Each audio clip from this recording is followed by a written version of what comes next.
الحمدللہ وکفی وسلام علی عبادہ الذین اصطفی اما بعد فاعوذ باللہ من الشیطان الرجیم بسم اللہ الرحمن الرحیم الیوم اکملت لکم دینکم واتممت علیکم نعمتی ورضیت لکم الاسلام دینا۔ اللہ رب العزت نے انسانوں پر بے پناہ احسانات کر رکھے ہیں اور طرح طرح کے انعامات سے نواز رکھا ہے، لیکن اللہ تعالیٰ کی جتنی نعمتیں ہیں اور نوازشات ہیں ان میں سب سے بڑی نعمت جو اللہ رب العزت نے ہم لوگوں کو عطا کی ہے وہ نعمت ایمان کی نعمت ہے، بلکہ یوں کہا جائے کہ ساری نعمتوں کا یہ سر چشمہ ہے۔ اللہ رب العزت نے ایمان ہی کے لیے اور ایمان کی عظمت ہی کی وجہ سے نبیوں کا ایک طویل سلسلہ جاری کیا۔ حضرت آدم علیہ السلام سے لے کر خاتم الانبیاء جناب محمد رسول اللہ صلی اللہ علیہ وسلم تک یہ سنہرا سلسلہ چلتا رہا۔ آخر میں جناب محمد رسول اللہ صلی اللہ علیہ وسلم کی نبوت پر اس کا اختتام ہوا اور اللہ تعالیٰ نے اس نعمت کی تکمیل فرمائی۔ خود قرآن مقدس میں اعلان ہے الیوم اکملت لکم دینکم، کہ آج کے دن میں نے دین کو آپ لوگوں کے لیے مکمل کر دیا۔ واتممت علیکم نعمتی، اور میں نے اپنی نعمتوں کو تمامیت تک اتمام تک پہنچایا، کمال تک پہنچایا۔ ورضیت لکم الاسلام دینا، اور میں آپ لوگوں کے لیے پسند کرتا ہوں، میں نے پسند کیا آپ لوگوں کے لیے دین اسلام کو۔ اس سے یہ بات واضح ہو جاتی ہے کہ سب سے پسندیدہ دین دین اسلام ہے۔ ایمان کی حلاوت اور چاشنی جب کسی شخص کو میسر ہو جاتی ہے تو اس کے لیے ساری آزمائشیں، ساری مشکلات آسان ہو جاتی ہیں۔ صحابہ کرام کی زندگیوں میں دیکھا جائے تو ایمان کی حلاوت اور چاشنی کا نتیجہ تھا کہ مشکل سے مشکل حالات میں بھی ان لوگوں نے صبر و استقامت سے کام لیا۔ ایمان کی حلاوت اس شخص کو میسر ہوتی ہے جو اللہ تعالیٰ سے سب سے زیادہ محبت رکھتا ہے، اور اگر کسی انسان سے بھی محبت رکھتا ہے یا کسی انسان سے بغض رکھتا ہے تو محبت اور بغض دونوں اللہ ہی کی وجہ سے رکھتا ہے، اللہ ہی کے لیے رکھتا ہے۔ اور دین اسلام سے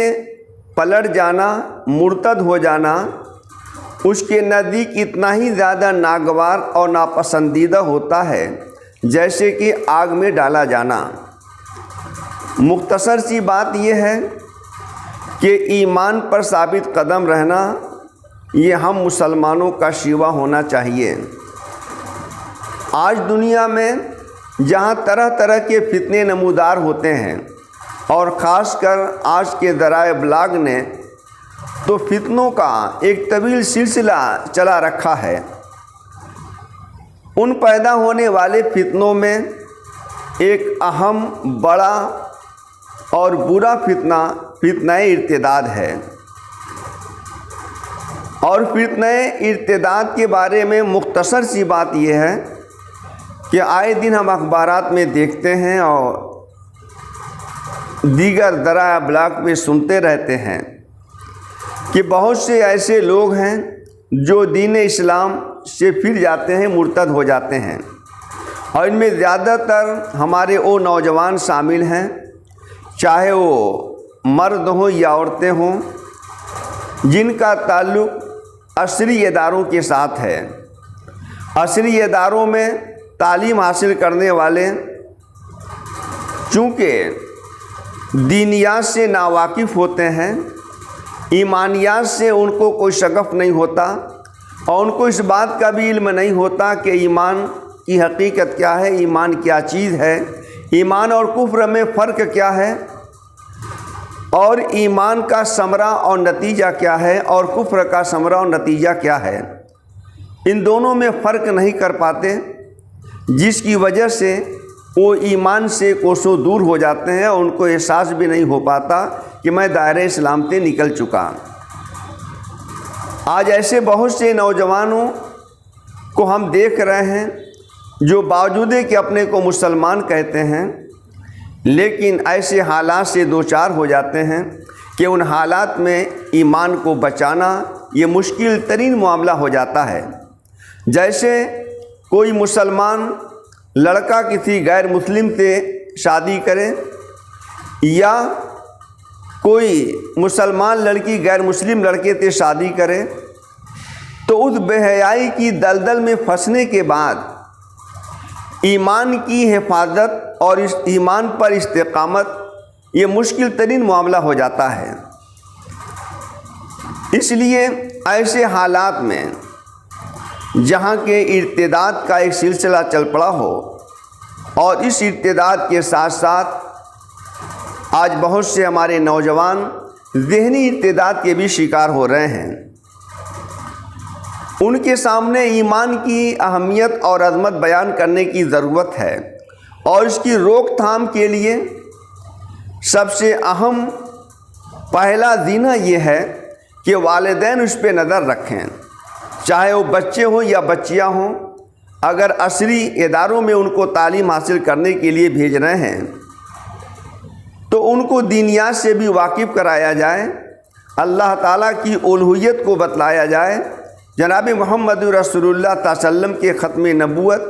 کو بھی ان کے ذہنوں میں مربوط کیا جائے، مرکوز کیا جائے، اور یہ بتلایا جائے کہ اللہ تعالیٰ کی معبودیت اور جناب محمد رسول اللہ صلی اللہ علیہ وسلم کی نبوت یہی ایمان کی اصل اور بنیاد ہے۔ ایک طرف والدین کو اس پہ نظر رکھنی چاہیے، اور دوسری طرف جو علماء ہیں، قائدین ہیں، ان کو بھی چاہیے کہ عصری اداروں میں، کالجوں میں، یونیورسٹیوں میں پڑھنے والے بچے اور بچیوں کے ساتھ روابط رکھیں، ان کی زندگی پر بھی، ان کے حالات پر بھی نظر رکھیں، اور وقتاً فوقتاً ان کی اصلاح کے لیے اقدامات کرتے رہیں، اور جز وقتی دینیات کا ایک نصاب مقرر کریں اور اس نصاب سے ان نوجوان بچے اور بچیوں کو واقف کراتے رہیں، کیونکہ اگر ابتدا سے ہی ان کے سینوں میں اللہ کی الوہیت اور رسول اللہ صلی اللہ علیہ وسلم کی نبوت اور رسالت اور دیگر اسلام کے جو بنیادی عقائد ہیں ان کے سینوں میں اگر مربوط رہیں گے، مرکوز رہیں گے، تو پھر وہ دین اسلام سے پلٹ نہیں پائیں گے، دین اسلام سے مرتد نہیں ہوں گے۔ اور اسی کے ساتھ ساتھ جو ائمہ اور خطبہ ہیں، ائمہ اور خطبہ کو بھی چاہیے کہ اپنے خطابات میں نوجوانوں کو اس بات کی طرف بھی وقتاً فوقتاً متوجہ کرتے رہیں